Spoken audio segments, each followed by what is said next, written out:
now, for example, I'm recording new songs, and it's a real investment because, it's summer. My daughter's away on holiday. I've got no gigs in August. I could be out every day just playing with my friends at the bar, at the pool. But I'm not. I'm at home in the stinking heat recording tunes because I know if I do this now, future Daniel is going to thank me. But yeah, man, if you hadn't done that whole month of hard work, a year from now, you wouldn't be doing this cool festival or whatever. And to me, that's the whole point is being a little bit more than just your regular Joe Schmo who goes to work every day and comes home and turns the TV on. That's the point for me of being an artist. Hey, welcome to the Monique on the Mic podcast. I'm your host, Monique B. Thomas. This show is your go-to resource for professional and aspiring singers. Every Monday, join me for solo episodes and insightful interviews where I share real artist stories, practical strategies, and mindset shifts. Whether you're just starting out or already on your journey, you'll find the tools you need to transform your vocal path and feel supported. I keep it real, I keep it funny, and it's always useful and up to date. Let's get into it. Everybody, please welcome to the show, dbClifford. Hey, DB, how you doing? How's it going? Thanks for having me. No, man, thanks for taking the time. I want to preface this conversation that we're going to have by just saying that we were originally just going to have like a phone conversation and just, talk between artists. And we started talking. I'm like, man, this should be a podcast because every time I talk to any kind of artist, I feel like our conversations just naturally are podcast worthy because as everybody knows that listens to the podcast, they know that I want to shed the light on the things that actual artists go through, not the Hollywood version of crap, but what actual artists go through. And so, let's just start with that. And when we were talking before I made you do this impromptu episode, which I'm really happy about, like I'm totally stoked. What we were talking about is how we have the impression because of social media that people are doing things or living differently than, what we see. What we see through social media is so far from the actual reality. So let me just give a little bit more information about that. I was saying, I've known dbClifford for, oh my God, I think I met you. Don't say it. It's been 25 years. Jesus. Yeah, I think I literally met you when I first moved to France. Yeah, I met you in 1997, I think, when you moved to Bordeaux. 98, yeah, 98. 98. I'm taking that 1 year back because I need it. Yeah, that's still 26 years though, mate. Yeah, 26 in September. Yeah, I know. And I saw you at the CM, I think it was, right? Yeah. In Bordeaux. And through that time, like we haven't had a lot of interactions, but over the years, the image that I have of you has grown to be this artist that's doing their thing, that's putting out music, writing your own music, traveling, playing with other great musicians all over the world. And I've just always been so excited by that because that's not quite the life I live. My life is very different. I don't create as much art as I'd like to.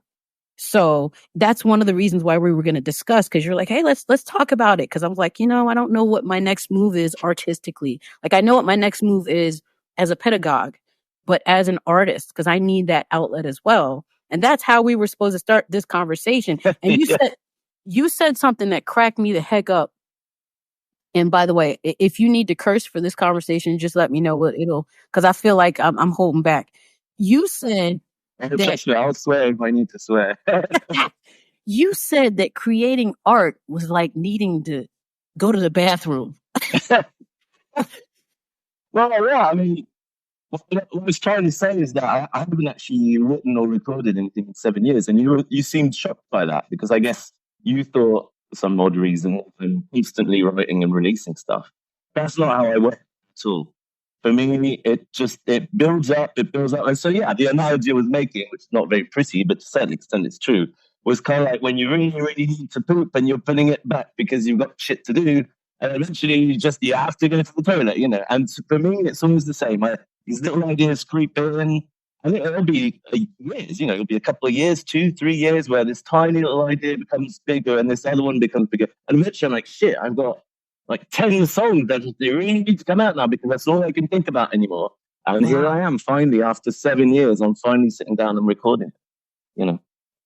That blew my mind. And that's what sparked it. I'm like, I got to be recording this because we have such a false idea of others. Now, that doesn't mean I'm happy to know that you're not, recording as much as I thought. I am shocked, and I'm feeling like, okay, well, wait a minute. So can we talk about what you have been doing in that time, if you don't mind? I mean, for a start, it's always been like that for me. My first album, as for many artists, I was 21.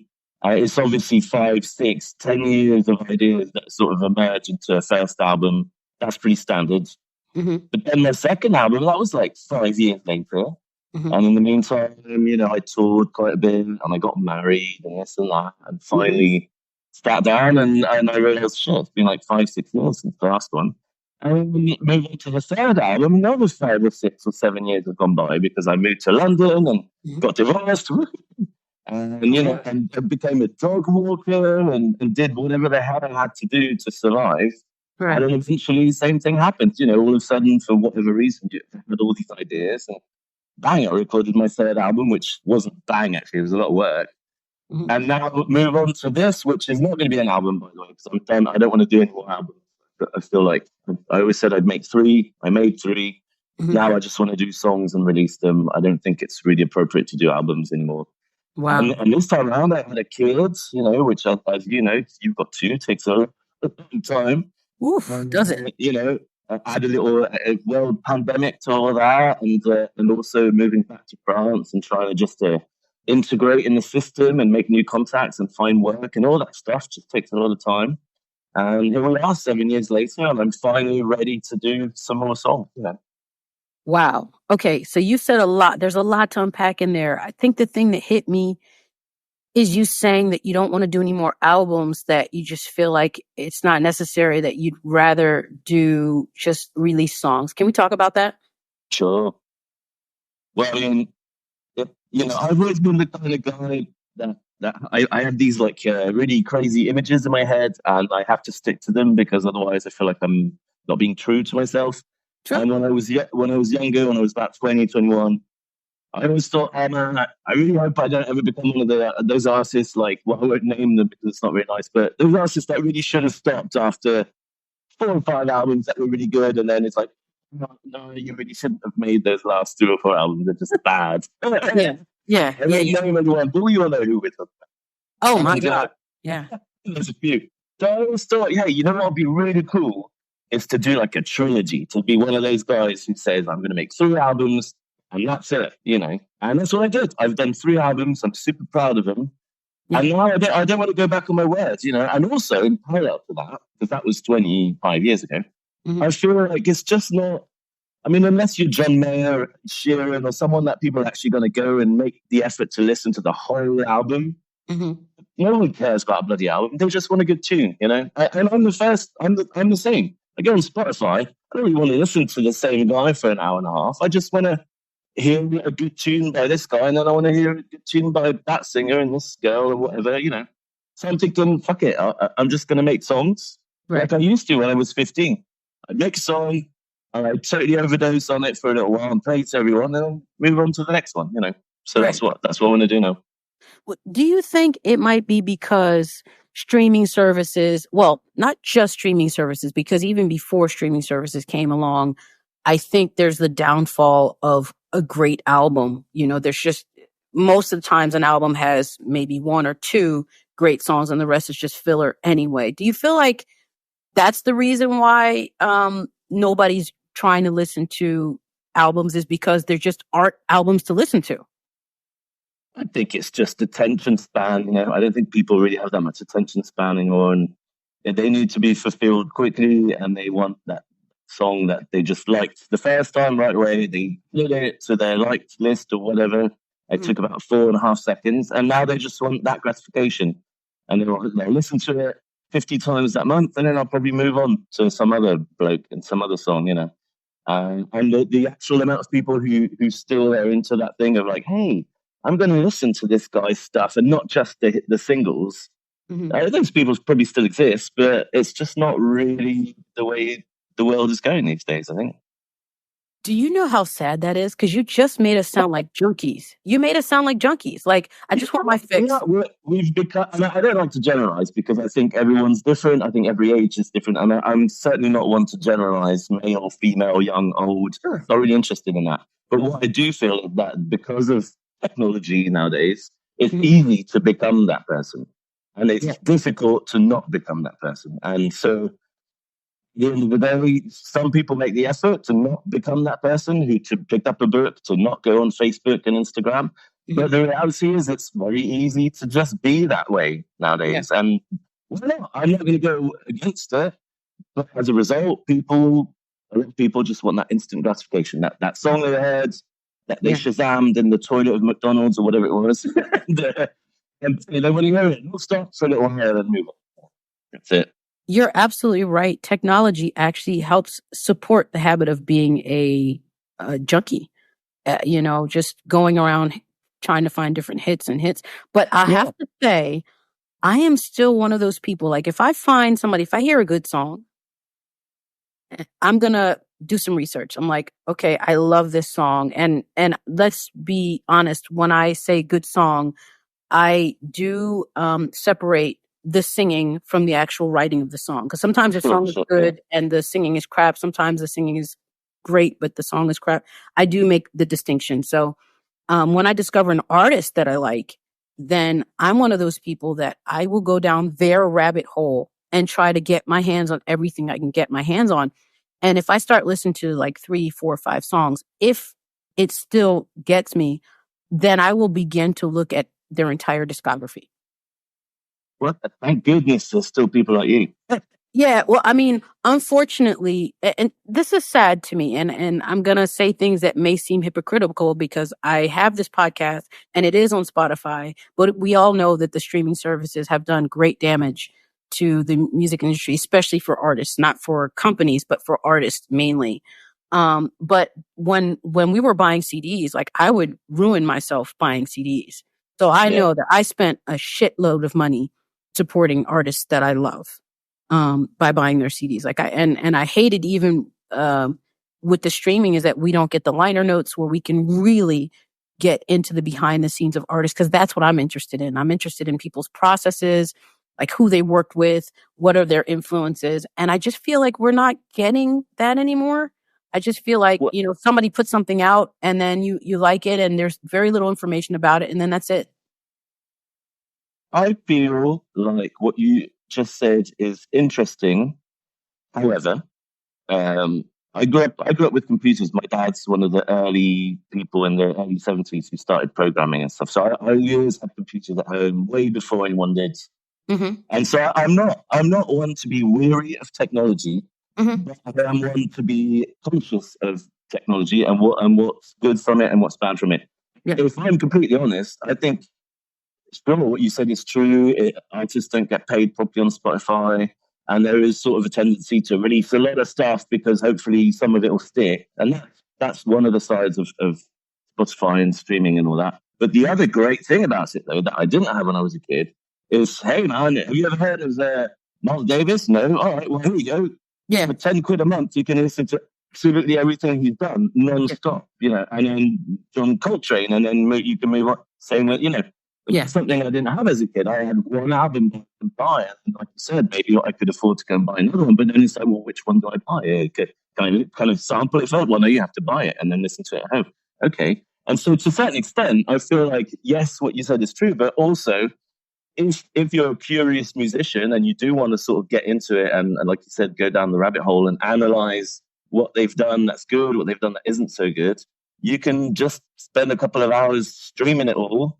Yep. And in 2 hours, you can sort of decide, well, I like this guy's first albums, couple of albums, don't like this stuff so much. I love what he did here. And that's really going to help because, as it so happens, I'm trying to write tunes in this style. So now I've got all these references that I can use. So, I mean, it's, without wanting to sound too Swiss about the whole thing, I think there's some really good stuff. And I think there's stuff that you should be wary of for sure. Yeah, no, I didn't want to come off as being anti-tech because, no, in throughout human history, technology has always taken away jobs and at the same time created new jobs and made life on Earth easier and more enjoyable. So it really is about being responsible. But I was saying that, the fact that it's it creates a lot of different things. It creates possibilities. Like you said, I can sometimes, like, for example, an artist will say, I need you to do some backing vocals and I want you to do it in this style of, and I can say, sure. And I go over to my Spotify account that I pay for. And I, just get a feel for what that artist is if I don't know that artist already, or just refresh my memory. So definitely technology has always been that way, where it creates things, but it does have to be used responsibly. But I just think it's really interesting how much it has changed how we function as artists. Definitely. Yeah. Instead of Monique, come on, man. Let's talk about the real thing here. Let's talk Okay. about the reason we were going to talk in the first place. Because this was all very good. This was all very interesting. It's all very generic. But let's talk about you for a second here. Yeah. What's going on? Why aren't you making music? Why are you frustrated?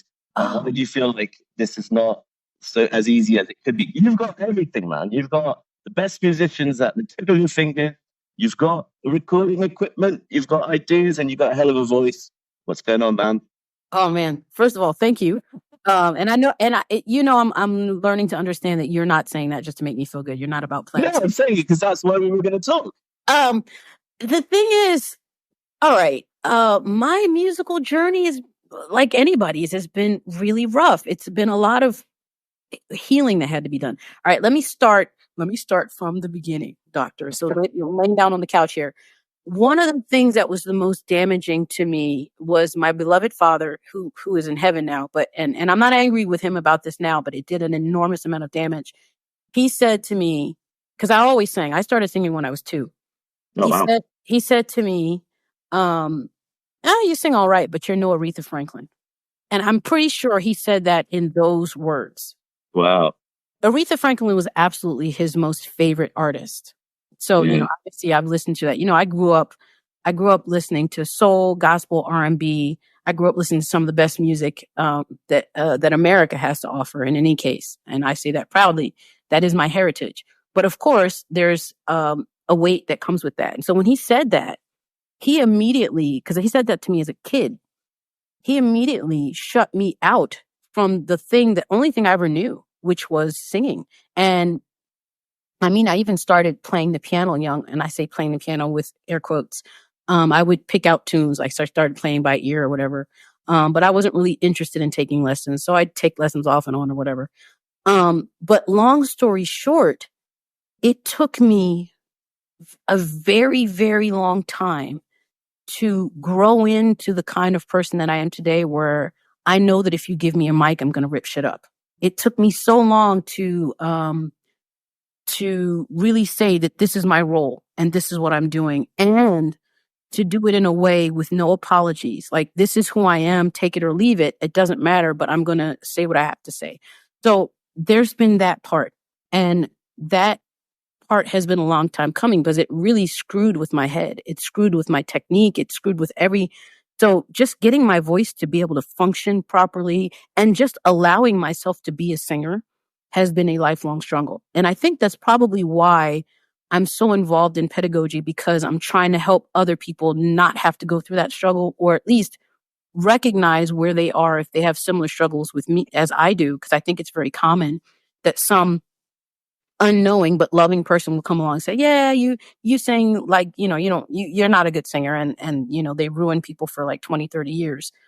So that has been the thing. So like allowing myself to create, as far as music is concerned, has been a struggle for me. I am very creative in other veins. Like, I allow myself to create as far as like, let's go to pedagogy. It's very easy for me to put together classes. I love doing that. I love working with people, and I'm very creative in that sense. I've also started getting into just a little bit visual stuff, because I've had to, you have to do your own visuals nowadays. So I'm starting to get into that. And there's other areas where I allow myself to be creative.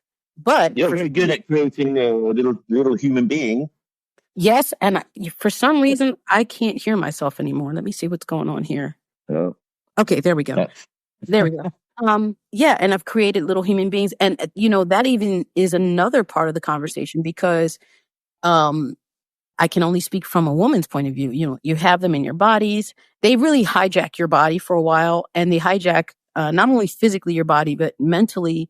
And for a long time, even after the kids are born, because you're still like, I breastfed. I had the two back to back. Like they're literally almost exactly 2 years apart. And so your body's, you know, it takes like 1 to 2 years for your body actually to return back to normal after you've had the kids. And also that feeling of I need to be home. I shouldn't be doing anything for myself. So there's this internal struggle there. And of course, yeah, go ahead. One thing I was going to say sorry to interrupt, but one thing I was going to say to you before we had the call, because it's the first thing that came to mind when we said, hey, let's talk, is that to me, in the life of a person who decides to be in music, there's a list of shit, okay? Let's say, in no particular order, having a house, learning to sing, getting some work, having kids, and then making your albums, okay? In my case, I did the albums first, and now I had a kid, and now I'm trying to figure out how to buy a house and stuff. Your case, you did it the other way around. You've got the house, you've had the kids, you've got the career, and now you're going to make the albums, you know. But really, there is no order. There's no right or wrong order. Yeah. And maybe this is it. Maybe now you're finally ready to be like, okay, I've done that, I've done this, done that. Here we go. Now I can do the one thing I've never really put that much attention to, because you can now, because you've done the work before. You know what? Thank you for saying that, because there is no one order. Like what looks like success to one person might be jail for somebody else. You're absolutely right. There's no order. I got married. I got divorced. I have kids. I still have kids. I developed my vocal technique and my knowledge of pedagogy. But now I really feel like what you were saying earlier about needing to take a dump. I need to create. Like I literally have songs floating around in my head. I've got bits and pieces of things. And I'm like, man, I really need to, like, I'm good at writing hooks. I can write a hook. I'm great at writing backing vocals as well. But I have a hard time writing verses. I mean, it's you know, it's the hardest thing, because it's all about getting over your traumas. And it's funny that you were talking about trauma. Yeah. Because it is really, for me anyway, it's all about cutting the bullshit and not writing, hey, baby, I love you, the other thing, and being like, cut that. What do you really need to talk about? What's the real thing that you actually are going to talk about, that is going to be tough for you to talk about, that is going to be tough maybe for people to hear, but that's really going to make a difference? To me, that is the real point of writing, not just filling up a bunch of syllables so that you've got a verse, you know. And that is the most difficult part. And I'll tell you one thing, and again, I don't like to generalize, but I produce a fair amount of people, and I can't tell you, I mean, at this point, it's happened to me maybe at least 5 or 6 times, and I've shared this with my mate who's a producer as well. Female singers are fucking traumatized. It's not your fault. It's just the way it is. I can't tell you how many female singers I've had in the studio who are trying to do a vocal take, and I can hear it's all blipped up in there. It's all like, it's not coming out. So I'll stop the recording, and I'll look at them and like, do you feel like you need to scream? And they look at me like, what? And I'm like, yeah, just scream. And I'll show them. I'll be like, I am really yeah. And they look at me like I'm some kind of crazy dude. But they'll try it. I'm like, no, come on, you can do better than that. And eventually they'll really scream, And then the first thing that happens, guess what? They start crying every time. Yeah. And I can tell it's all this shit, all these years of daddy saying you're not as good as Aretha Franklin, or mommy saying get a real job, or this or that. All this shit of pent up society that represses all this crap just needs to come out. And it's all the same thing at the end of the day. It's all about being able to get past all those walls, or past all that shit, and actually inside and be like, okay, who's the real me, and what do I actually need to talk about, so that it's going to make me feel good about my music, and hopefully make people who listen to it feel good as well, And that is difficult. That is not easy. So then my question to you would be, how do you do that? Because it seems to be effortless. And I say seem because maybe I'm wrong. Well, I'm just an arrogant motherfucker. Say that again. Wait, because you're clipping. Your sound is clipping. So maybe you can turn that. I'm just saying I'm an arrogant motherfucker, but it's a joke. It's funny because when we did a gig in Bordeaux for Universal Music, I guess about 5-6 years ago, I remember you saying to me, you're such a natural and stuff. I'm not a natural. Not at all. You should have heard me the first time I sang. It was brutal. Like cats were running away, you know. It's just, I think once you've understood what being honest and what bullshit is, then you can't look at yourself in the mirror and not write something that's really honest. You know, if you write something and it's kind of bullshitty and you're just kind of surfing around this and that, but not really going in, you know it. You know it, you know, and I guess that's what I do at the end of the day. I just, when I'm making a song, when I'm writing lyrics, you know, I think I think, is that really an interesting sentence? Is that, sure, the words fit with the melody, but is it really worth saying? Or am I just avoiding the real thing that I need to say, you know? Or same with notes, you know, sure, that note sounds good, but is it really the right note? Is it really what I need to actually say? And it's just an exercise in just being extremely honest with yourself, you know.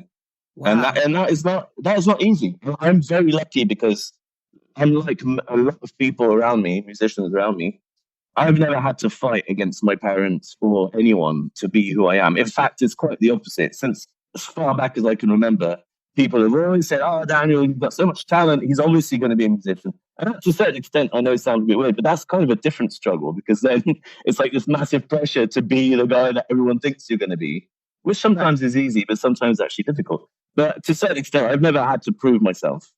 That's one thing I've never had to struggle with. Wow. Okay. Yeah. That's interesting, because I, a couple weeks ago, I interviewed China Moses, who is the daughter of Dee Dee Bridgewater, and she talked about. Yeah, she's amazing.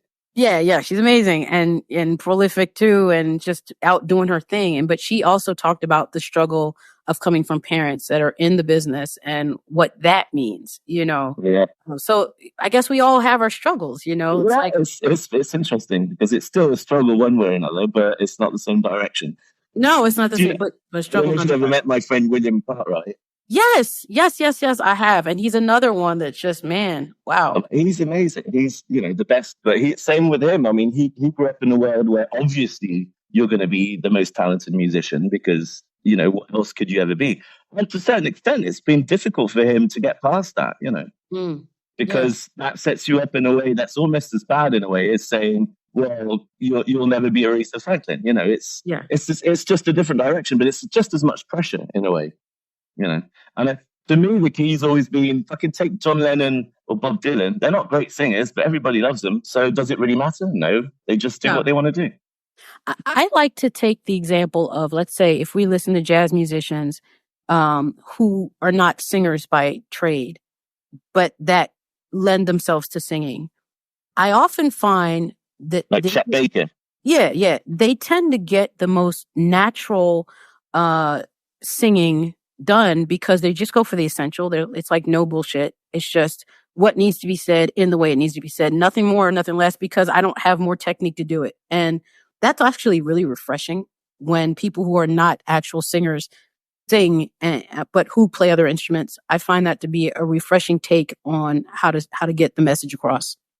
I mean, that you've basically just defined how I see myself as a singer. I didn't see myself as a kind of singer. You know, I can't do any of that shit. I just sing the notes. That's it. And if I'm lucky on a good night, my voice is good. I can try a couple of different things, but that's it. I'm not there to sing. I'm just there to play the notes, you know? All right. See, I'm glad we're having this conversation, because this is so different from how I view you. I mean, I've always viewed you as a singer-musician, and not one before the other, like both. Like, you always came with a piano and a guitar, and probably drums too. As a singer. And so in my mind, you consider yourself a singer, because the way your voice comes out, for me, it's effortless. And I'll be honest with you, I'm a voice teacher, so I listen, and I'm listening to how, it's not that I'm sitting there judging, but I'm taking stock of, because I can't turn that part of my ear off. I can't. Of course, yeah. It doesn't keep me from enjoying people, but I'm always aware of how somebody vocalizes and how mechanically easy or difficult it is. And, you know, I heard you, what was it, 2 weeks ago? And I was like, man, I'm loving what he's doing. I actually, at one point, I'm such a geek, I wanted to check some of your pitches and just to see what part of your voice you're in. But I know I know as a voice teacher where you were getting into. I'm like, man, he's getting into. Cool. Maybe you can explain to it something, because I have no idea what I did. Well, I mean, you're getting up above your chest voice into, your first bridge and slightly into your second bridge in a very, very good way. And there you go. I did not know that. Yeah, I mean, I didn't actually get the chance to actually check the pitches because that just would have been a little bit much. Plus, it was raining and I really wanted to just enjoy the concert. But, I could hear him like, okay, it's really interesting because as a songwriter, when you write for yourself, you tend to write for what you can do, right? Yeah, that's very true. Although I get a couple people that will write stuff that's too difficult for them. I'm like, this is really interesting because their knowledge of their voice is not that great, but their knowledge of what a voice can do is better than the knowledge of their own voice. So that's kind of interesting thought. But what I was saying is that the way you write your songs and it shows that you know exactly what you're doing with your instrument. It shows that you're intimate with your instrument, your voice. Well, I'll tell you what, it was a real struggle at first. Like, there's this one song I've got called Simple Things, and I just got signed to Sony, and all of a sudden I had to do all the gigs, and there's this one part I just could not do, and I was really, really struggling. It's brutal. This is back in 2007. Mm-hmm. And I met a vocal coach, and he said, well, come take a lesson. So I went there, and I gave him his, whatever it was, $50 at the time. Mm-hmm. And he just said one sentence to me, and then I got it. After about 5 minutes, I was like, all right, well, I'm going to go now. Because he just said the right thing. I just understood what he meant. And I didn't realize, I think it's what you just said. I don't know the technical terms, but I just had my full voice, and I could get up to a certain point, and then that was it. And he was like, well, yeah, but you need to sort of come from behind on top. Mm-hmm. I can't remember exactly what it was he said. All of a sudden I got it, and I was able to do the note. And as soon as I got it, as soon as my brain was like, oh, yeah, that's how you do it. Then that was it. Then I just obviously kept working on it, but that's all I needed was that little thing, that little mental thing to understand it. But I'll tell you something though. When I do gig, I have to sing my set every day for 2 hours for at least a month before I start doing a gig. And I warm up for 20 minutes, and I'm full on, man. I don't just show up and do it. And also, lately, I've found my potion, my secret potion, which if there's any singers out there looking for the right thing to drink on stage, forget whiskey, forget tea, Powerade, the blue one. Say that. What did you say? Powerade. The blue drink, Powerade. It's for like tennis players. It's absolutely amazing. It lubricates perfectly, gives you the right energy. It's absolutely amazing. I can't do a gig without it anymore. Wow. So that's a little side there. So just for information, we're not getting paid to say this. No. I just found it, and it works for me. It just really works. Try it. Nice. You know what? I always love when people, our actual artists, educate others on the fact that, rehearsal is so key. So you said you do your set every day, like a 2-hour set. Every day. Yeah. For 2 weeks before you set your stage. At least 2 weeks, yeah. I had 2 years ago, I was doing a show. I hadn't done a show in a while because of the pandemic and stuff. Yeah. Mm-hmm. And it was going to be filmed and recorded, and I was paying for the camera crew and all that. And it's a big deal, this gig, and I really couldn't fuck up. So for 2 months before, if not more than that, 3 months before, every day I would do my set. I'd take 15 minutes to warm up my fingers for the guitar, same for the piano, 15 minutes to warm up my voice. That's already 45 minutes right there. Right. And I do the whole entire set, which is a 2-hour long thing. So we're talking 3 hours almost every single day to get to work my way up to being completely en forme, like same as an Olympics guy, to a certain extent. Yeah. Obviously, no smoking. I'm not a big smoker, but when I'm off, I'll have a cigarette with a drink or whatever. But if I've got gigs, I just no way, no smoking, no nothing, because it's a fragile tool, the voice especially. So how do you have this kind of discipline? Because singers are notoriously not disciplined. But I'm not a singer, I told you. Yeah. No, I'm just lucky that I had very balanced parents, especially my dad, who's not only a musician, but who's also very organized. He's the computer guy, so he's very methodic, very organized. And I guess I just inherited that kind of willpower, I don't know where it comes from, but certainly it's not easy. I'm not saying it's easy. I don't wake up in the morning thinking, I'm going to do 3 hours of singing. No, it's like going to the gym. I really have to force myself, but I know I'm going to better myself, so I do it, Ooh, I love that. You're betting on yourself. I like that a lot. Wow. Yeah, and it's always, like right now, for example, I'm recording new songs, and it's a real investment because, it's summer. My daughter's away on holiday. I've got no gigs in August. I could be out every day just playing with my friends at the bar, at the pool.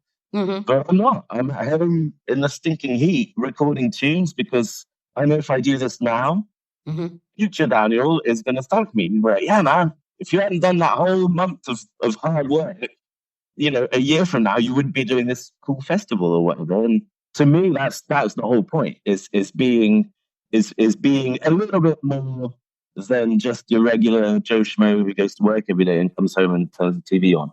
That's the point for me of being an artist. Okay, so let's get into the nitty gritty of it. What is your process of songwriting? It just sort of happens. I think it's more about, well, first of all, like you said, I play guitar and piano and drums and bass. And so really, I'll just be noodling the guitar on the piano. Mm-hmm. For me, it's more about recognizing the moment when it's worth whipping out your phone and pressing record. That's all it is, really. Mm-hmm. I'll be noodling on the piano. All of a sudden, oh, that's interesting. That's a bit more interesting than what I normally do. Mm-hmm. And I'll just record it, and often I'll just do like a little take. It could be just 3 chords or whatever. And I'll just allow myself to sing. That's the other thing. It's allowing yourself to just sing potentially badly on top of it. But knowing when you re-listen to it, you're like, okay, I didn't do that real well because it's like 8 in the morning and I'm tired. But I can hear that little melody over those chords is something. It might never be anything, but it's got something. That's all it is. So my phone is filled with little ideas. And usually the ones that are good, they'll stick. Yeah. And they'll come back the week later, but with a little extra bit, and I'll record that and I'll call it sorry, blah blah blah 2. And then I'll save that because I'm quite organized. And then a week later there'll be the same idea but with a little extra bit. So I'll record that, blah blah blah 3. That's it really. And I'm just trusting that I can, because I've done it for years, trusting that I can take a tiny weeny little very weak embryo of an idea, and I will be able to transform that when the time is right into an actual song. Also, that's part of the process, is trusting that you're going to be able to take something very small and weak and make it into a real thing. Wow. Okay. I'm looking at it. All right. So there's different parts of the process I want to see. So you've noodled, you've done do you feel like your noodling is it a daily occurrence? Is it a weekly occurrence? How often are you noodling? Well, I mean, it's an interesting question because I've got a business on the side as well, and I've got a kid, and I've got taxes to declare and cars to take to the garage and shit that has nothing to do with music. So there's times when I'm lucky if I can pick up my guitar for 10 minutes, every 2 or 3 days. Gotcha. And then there's times when all of a sudden, okay, well, you've done that, you've done this, you've got nothing going on, and I'm able to get down and play for a while. But certainly I don't put any pressure on it. That's something I've stopped doing a long time ago. It's like, feeling guilty because I haven't been sitting down and writing. I hate doing that. You'll never find me say, 11 o'clock, I'm going to sit down and write a song. That never happens. That does not happen to me. Okay. It just needs to come when it comes. That's it. Gotcha. By the way, what is your side business? It's still music, but it's a company that I created, and I do all my recording. I've got a recording studio, so everything I do goes through that business. And as anyone who's got a business knows, it's a lot of paperwork, it's a lot of declarations, a lot of this, a lot of that, which is very boring, but it needs to be done. And I do it. I do it all, and it's really not musical in any kind of way, but that's the world we live in, man. Yes, it is. So how do you, I want to walk all the way through, so you've noodled and you started recording. How is the process of finishing that song? Okay, well, usually, first of all, I'll start recording. Like I'm doing one right now, for example, that just started like literally an hour before we called each other. And this is where it comes in handy being a drummer as well and stuff. I've got this launch pad. You've seen these launch pads? It's kind of like a big rhythm box. Basically, you can assign sounds to it and make a little beat. So often I'll start by just trying to define. I mean, obviously, I'm very big into the groove of a song. I grew up with the Beatles on one side, which groove like fuck, but it's one kind of groove. But I also grew up with Stevie Wonder, Michael Jackson, and more recently hip hop and the Roots and all that. So for me, the essence, before I even do anything, I've got to find the right tempo and the right groove. Is it straight? Does it swing? Does it swing a tiny little bit? I don't even define it, but I know I can hear it. Right. So I need to get that right. The first thing I do is find the right tempo and it could be literally just a little shaker and a 2/4. Okay. But if those are right, then the rest of the song can start. There's no point starting it with just like a. No one's going to fucking groove to that. It's brutal. So whatever it is, just whatever it is that defines the groove for that song. Once I've got that, and once you've got that, then you can start. Then you can start actually adding stuff to it. But there's no point before, So that's really important in the process. Gotcha. Just so you know, whenever you make any singing noises or loud noises, you're clipping, so I can't hear. Oh shit! Sorry. No, that's okay. I'll get further away. That's okay. So, all right. So you found the right groove, you found the right tempo, you start laying stuff down. What about the lyrics? Well, the lyrics depends for everyone, I guess. But for me, lyrics there's definitely the hardest part because I think to a certain extent, I'm going to get all philosophical about this shit, but, music, melodies, beat, there's no filter. They just come in my brain or in my heart or whatever you want to call it, and they come out. That's fine. That's who we are. We're musicians. We feel that stuff. But words, unfortunately, we are victims of the same thing that everybody else on this planet is, which is that you're taking words are kind of like the equivalent of going from analog tape to CD, where you had a nice long continuous wave, and all of a sudden it has to be chopped up into little bits. Mm-hmm. And words are the same, essentially. A word can only define so much, an emotion is 260 degrees. There's no limit to it. But sometimes when you're trying to cram an emotion into a word, you realize that, right, there's this word, but not quite enough. And then there's this word, but that's not exactly what I mean. And then there's this word. So it's kind of like trying to push too many clothes into a suitcase that doesn't quite fit, but you still, so it's a struggle. I'll make it work. That's it. So for me, at the end of the day, I know they're there, and I'll go quite far in the recording process. And I know eventually it's going to be down to me sitting down in front of my speakers late at night with a cup of tea or whatever, just fleshing it out, And it works. And I've always done it, and I know that it might take 2-3 hours, but I will get it done. But it's not easy, that's for sure. Okay, cool. Yeah. So now here, let's talk about what I like to call self-editing. How do you know when the song is right? Because you could change the groove, you could slightly change a bass line or whatever. There's a million things you could change. You could take stuff out, you could add stuff in. How do you know when to just say, all right, fuck it, it's done? For me, it's the opposite. I don't really worry about if it's right. I just know when it's wrong. Okay. So that's it, really. I'll just go with my instinct. Obviously, like I said earlier on, and I was only half joking, I am a bit of an arrogant, cocky prick, and everyone knows this about me, and I make up for it in other ways by being, trying to be sweet and nice. But I'm only half joking in the way that I am gifted with a certain amount of self confidence that I don't think you can learn. This is who I am. Mm-hmm. Sometimes it gets me in trouble, but certainly when it comes to creating music, I just trust myself. I know I'm a good drummer, so I know that when I lay down some drums, they're going to be good. So maybe everyone's not going to like it, but I know I'm going to be happy with it because it's going to be good. And same on the piano and same on the guitar. So I just sort of go with my instinct. I've been doing it for bloody 40 years now. I mean, I started the piano at 5, so I've been doing it for 40 years, Yeah.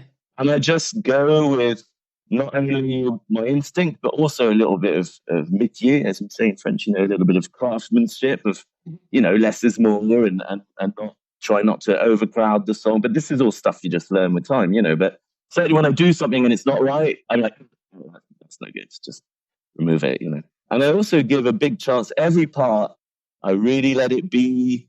I give it a proper chance, and I let it sit for a while before adding anything else. Because the last thing you want to do is put too much shit in a song, you know. Yeah. Yeah. So I mean, just trusting yourself and trusting your taste, most of all, you know. Yeah. If you do something and it reminds you of a cool bass part that you love from D'Angelo, well, it can't be that bad, can it? Yeah, right. Exactly. That's a good place to pull from. You said something. Sorry, go ahead. Go. No, you just said something interesting. You've called yourself more than one time an arrogant prick, kind of, if I get that right. And I almost feel like I think we often mislabel somebody that's confident as arrogant. I don't think that being confident is arrogant. That's why I'm joking. That's the thing. I'm not. I don't think I'm an arrogant prick. I just know that, unfortunately, again, we live in a society where being very confident often comes off as being arrogant, and it's a very fine line. Very fine line. It is a fine line, but I think it really is that people are projecting, like, because you know what you know, they're assuming that you think you're better than them. It's like, no, I just know what I know. I'm not even concerned about you. I just know what I know. That's exactly it. And it's like, if you ask me what I think, I will tell you what I think. But I'll certainly never tell you what I think unless you ask, because I don't want to be all like, hey, you need to do this or you need to do that because I know better than you. That's not how it works for me. That would be arrogant. Exactly. So if you're paying me to produce a song, then yeah, then I feel entitled to say, look, honestly, I feel like your groove is just not really working for the song, or you're not singing it in the right key, or it's too slow, or it's too fast, because you're paying me to do it. Otherwise, if you just played me a song, I'd always find something positive. Say, oh, I love that little melody, or I really like the little piano part. You know, even though I might be thinking I wouldn't have done it like that. But that's the difference between arrogance and confident, is that when I'm doing something for me, or when I'm getting paid to do something, I'm going to go with my natural instinct, and I feel pretty confident if a groove is not working. You know, that's what it is. You know. Yeah, and of course you're getting paid for your expertise, so that's right. Now, you said that that's gotten you into trouble. Can we talk about that? Well, just because people aren't prepared. You know, it's a difficult one. It's even just talking about it now. I'm treading very lightly because I'm very aware, if you like, of the fact that it is not, and I'm not a religious person, as you know, so I don't like to use the word God, but I do realize that I, for whatever reason, was gifted at a very early age with an ability to understand music. I don't know where it comes from. I don't know how it happens, but there it is, you know, there it is. So what are you going to do? Then after that, you can either pretend that you're being, you know, you either sort of do the false modesty thing for the rest of your life. Or you can just say, look, I get it. I'm good at playing the piano. I'm good at playing the drums. I'm not gonna shy away from it. I'm not gonna pretend just to make you feel more comfortable that, oh, whatever, I don't really know. No, yeah, man. I'm a good drummer. I'm good piano player, and I get music. Maybe not every music, but I certainly get the music that I've grown up listening to. I get it. I get what Stevie Wonder's doing on the drums on Superstitious, or Superstition, or whatever it's called. I get it. You know, I get it, and I can do it just as well. And that's just the way it is. And the problem is, when you're that confident, a lot of people get hurt, because the reality is what's really happening is they're realizing that maybe they don't get it, and maybe it's tough for them because they're trying to get it, but they don't get it. And therefore, they can either look at you thinking, oh, maybe I can learn from this guy, or they can look at you thinking, well, who the fuck does this guy think he is? Yes, yeah. You know? So, and that's not my problem at the end of the day. And I've stopped apologizing for that a long time ago, you know? But there it is. That's what happens. That's when you get into trouble. And I'll tell you what, I've got a lot of very good friends who hated me for like the first year or two. They wouldn't say it, but they just were like, who the fuck does this guy think he is? And eventually they realized that I'm not being a dick. It's just who I am. I just get these things. Yeah. And I might be shit at a lot of other stuff, that's for sure. But when it comes to laying down a bass line or a drum track, I get it. It becomes that, you know. You know, this is such a great conversation, because let's take a pilot of a plane, right?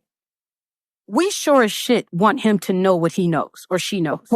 Like, if you shook a pilot's hand and they shook your hand in a very lukewarm way, that's kind of like, oh, I hope we make it. You'd be like, the fuck? You know what I mean? So it's actually like for a pilot, or let's even take a surgeon, it's well known that surgeons are cocky. Yeah. It's well known that pilots are cocky. And you know what? We like them that way because we want to know that they know what the hell they're doing. Why is it that we other people can't have that same sense of self in the fields that we're in? You know, because I remember my first teacher, my jazz teacher, rest her soul, Vivian Lord Algie, I'll just put her name out there. She said to me, your job on stage is to make people comfortable. And that's always stuck with me because I'm like, well, who the hell is making me comfortable? Because I'm scared as shit, you know, at the time. You know, like I was like 19 or 20 when she said that to me. But the truth is, you shake the hand of the pilot, you meet your surgeon that's going to, you know, take out your cancer. They're supposed to make you comfortable. You know what I mean? And the truth is, we on stage, we're supposed to make folks comfortable. We're not supposed to be apologizing for what we know we know. So why is it that we get such a bad rep for like, yeah, I know how to sing. Yeah, I know how to do this. Yeah, I know how to do that. Because I suppose we're not in such a structured thing as becoming a surgeon where you go to school and you get a diploma and it's all very understood that once you've got that diploma, you get this one and then you get this job. You know, same with a pilot. We live in an artistic world where they've mixed in, when I say they, just it's society, and you know, in the music world at least that I can talk about because I know it. You can be alongside an 18-year-old who's never learned a single note in his life, but somehow has talent, but doesn't necessarily know what he's doing. And a 45-year-old guy who's done the schools and who's produced this and produced that and feels like he knows more. And yet the two have to cohabitate. And you know, you can throw in the mix as well the 22-year-old who's got no fucking clue what they're doing. They're terrible. Maybe they've got a decent single on the radio. They look hot when they're dancing. And therefore, bang, they're in the mix as well. And that's what we have to deal with. And amateurs and all this and that. And so it's not quite the same where you're not arriving with your diplomas and saying, oh, what, he's a pilot. No, he's just another fucking guy or another fucking girl. And, you know, to a certain extent, we're all trying to make our own little hole and our own little space. And it's not always easy. You know, it comes with friction. Wow, you're absolutely right. It's that lack of structure that sort of anybody can play this game. Doesn't mean we're all playing it the same way or even playing by the same rules or playing with the same hand, but we're all kind of thrown in the mix together. Yeah, and what makes a difference at the end of the day? Well, I can only speak for myself, but put me on stage for 2 hours and I'll show you that I'm genuine. You know, I don't know about the rest of you out there, but I will do what I do, and that's all I can really do at the end. You know, I can't do it before. I can't show you until I'm on stage. Right. So until then, yeah, I might just be a cocky little arrogant to you. But until you give me a chance to actually show you what I do, and that's just the way it is, and that's why artists, you know, have always been a bit cocky. Let's face it, it's kind of part of the deal as well. You know. Yeah. I'm only cocky because I find it funny when people completely know who I am and they're like, shut the fuck up, man. I know who you are. But that's the thing. I find cocky, arrogant, and funny because I'm also half English, and that's kind of part of our humor, you know. Well, you know what's interesting now that I think about it, because again, this is probably the most intimate conversation we've ever had.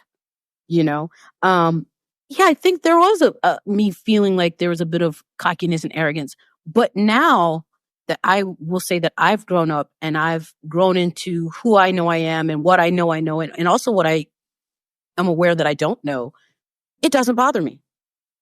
Okay. It doesn't bother me because it's like, no, he's just self-aware. That's all it is. He's self-aware. He knows what he knows. Yeah. It's not threatening. That's the thing, to get away a little bit from the whole cocky thing, it shouldn't be threatening, because at the end of the day, if you work with me in the studio, after 20 minutes, you'll realize that I'm just trying to make everyone comfortable, you know. The first thing I do when people come to my studio is I make everyone around the coffees because I want them to relax and to have a good time. That's really who I am. I'm actually, at the end of the day, just someone, like you said, like the pilot. I just want people, no matter what the context is, usually, even if I'm just playing keyboards in a band that isn't mine, the only thing I really want is for people, when it comes to me, you don't have to worry. When it comes to me, you can totally relax. And that's my gimmick, basically. That's my thing. You just don't worry about it. You've got enough shit to worry about. Me, you don't have to worry about it. That's it. That's all I'm trying to do. You know. So if I'm producing you, you don't have to worry about that. If I'm playing keyboards for you, you don't have to worry about that. You know. That's really all it is. You know. Oh, I love that. I love that. I love that. I love that. So it just means the other person that just has to show up and do what they do. Yeah, just worry about your own shit, basically. All right, cool. Because me, like when I'm behind musicians, like Didier, for example, I love him because I do not need to think about the drums. I don't. That's sorted. You know, Nicolas on bass, sorted. I don't have to think about that. The only thing I have to worry about is the sound guy that I've never met before gonna get what I want in front? Is the food gonna be the right kind of food so that we feel nourished enough to get on stage? You know, that kind of stuff. And did I remember to bring my shoes to get on stage? You know, that kind of stuff. And that's it. That's really, for me, that the music business a lot is about just surrounding yourself with the right people so that you, at the end of the day, only have to worry about your own shit, you know. Which is rather nice because that's actually quite enough to handle. Yeah, that's already a pretty big slice. Yeah, you got to make sure that everybody around you, they know what they're supposed to do and they're good at what they do. So you can just sort of deal with your own internal shit, you know, and which can be different on any given day. Exactly. So what's next for you then? Well, after this conversation, do you feel like you're going to be able to sort of snap into creative musical mode? Do you feel like maybe you need some help to surround yourself with various people? Are you starting to mature the idea? Absolutely. Well, for one thing, this is how I know I work. I think about something for a long time. People might not consider me a thinker, but I do. I'm in my head all the damn time. And I actually like it in there because it's just me. But when I start thinking about something, that's the first stage.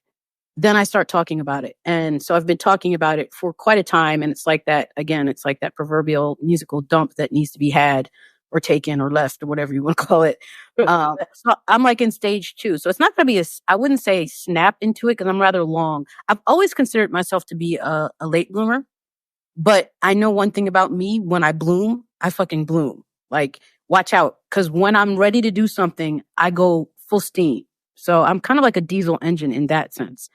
So if I'm talking to you about this, I'm already in my head thinking about, is this somebody that could be part of my team? Because I definitely believe in teams. As a vocal coach, I tend to think of the fact that artists need teams of people. You don't get something done completely by yourself. There's a point at which you need outside ears and outside thoughts that, you know, help to shape things a little bit.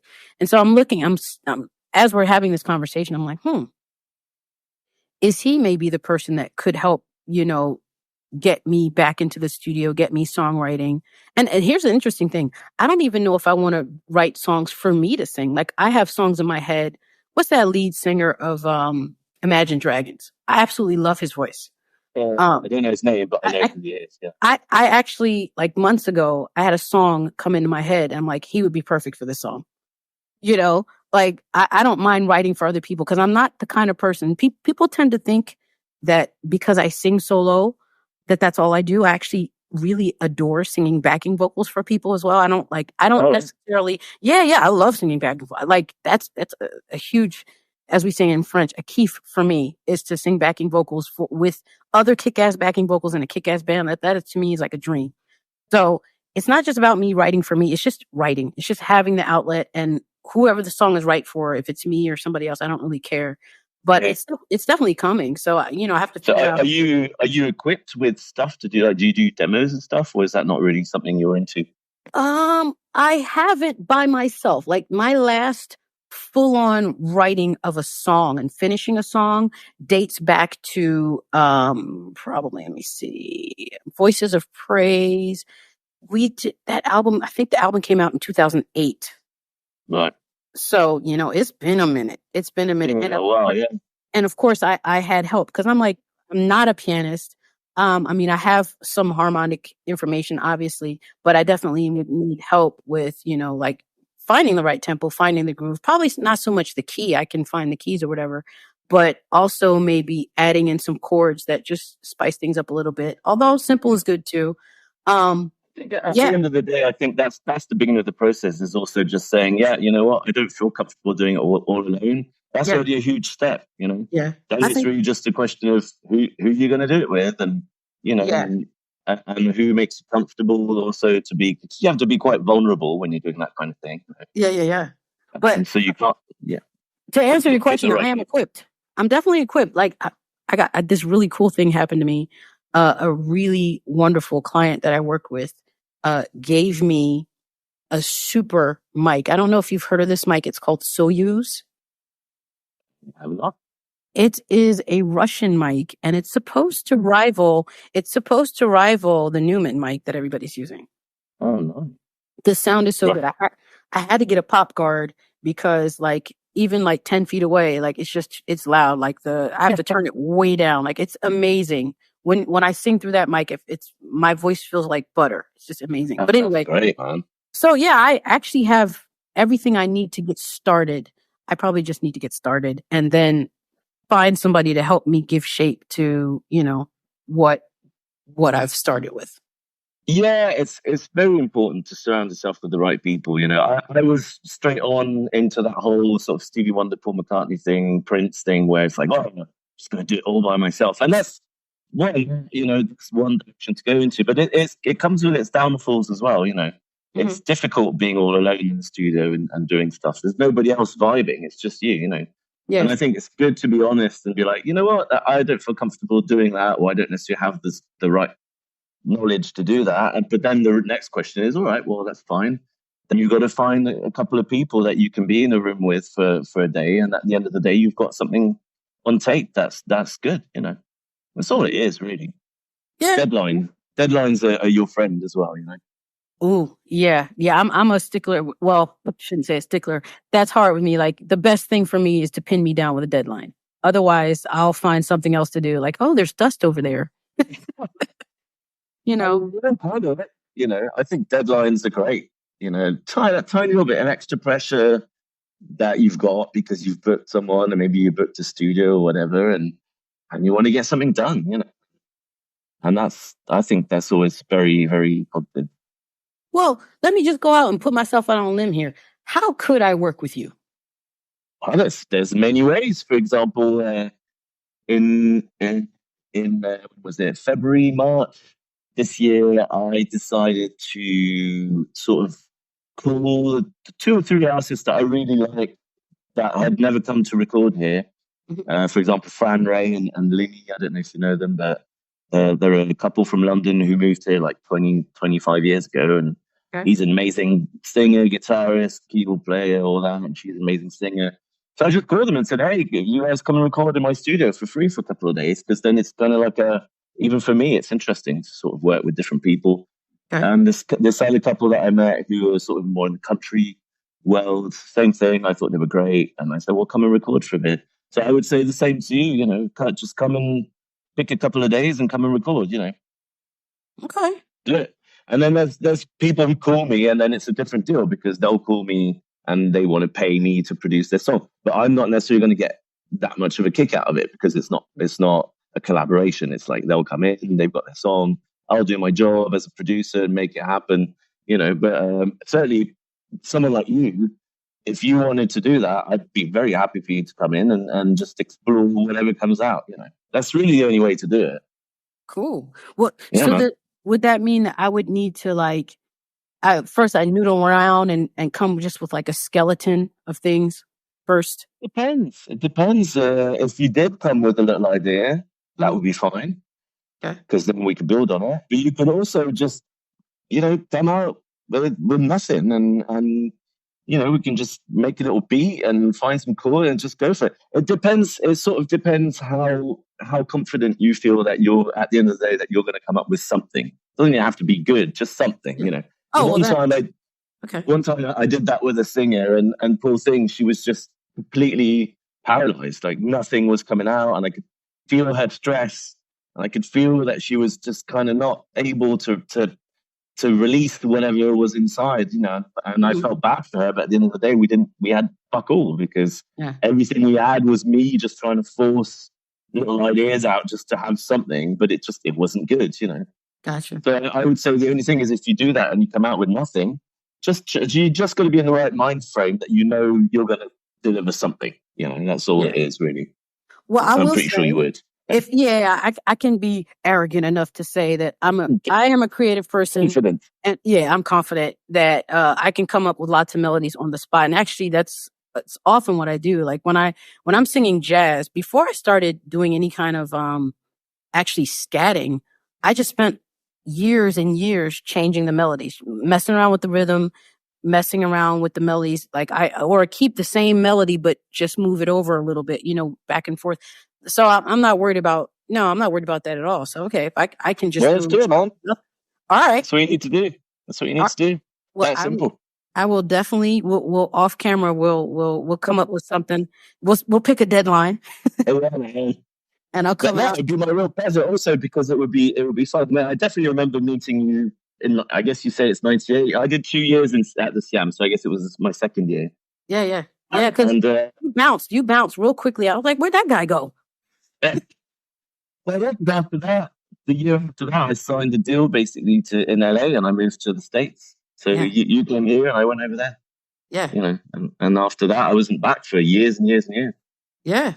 And then when you came back, I was like, "What? This is because I just remember you were like a lightning flash. You came in and you like, and then you went away. I was like, where did he go? And then you're back again. So it's like I'm stoked that you're back. Well, you've been back for a long time, but I'm more stoked that I am in a position of maturity that I can not be afraid of your self-knowing and appreciate what that means and actually how I can get in on it, if that makes any sense. Yeah, you certainly should be afraid of me, that's for sure.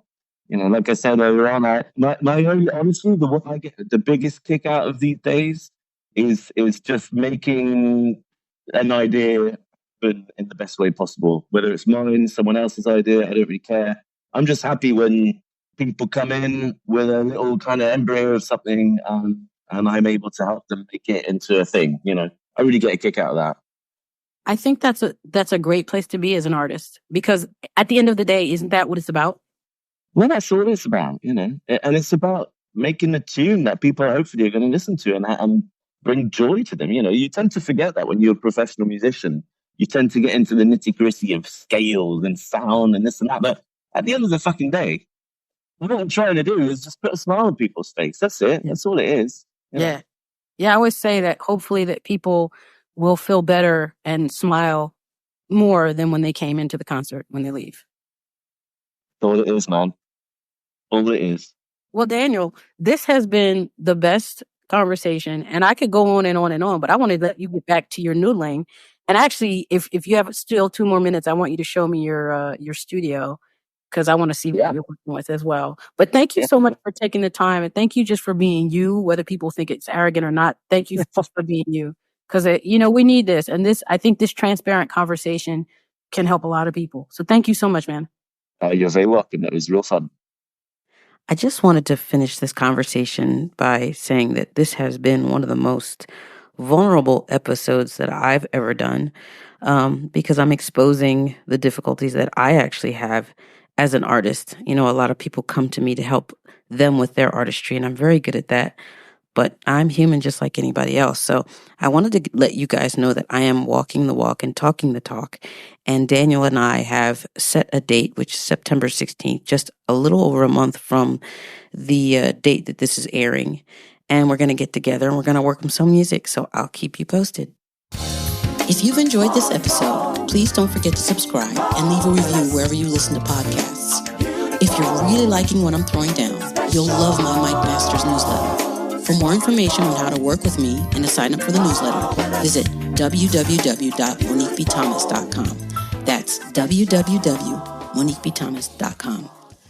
Musically, Monique.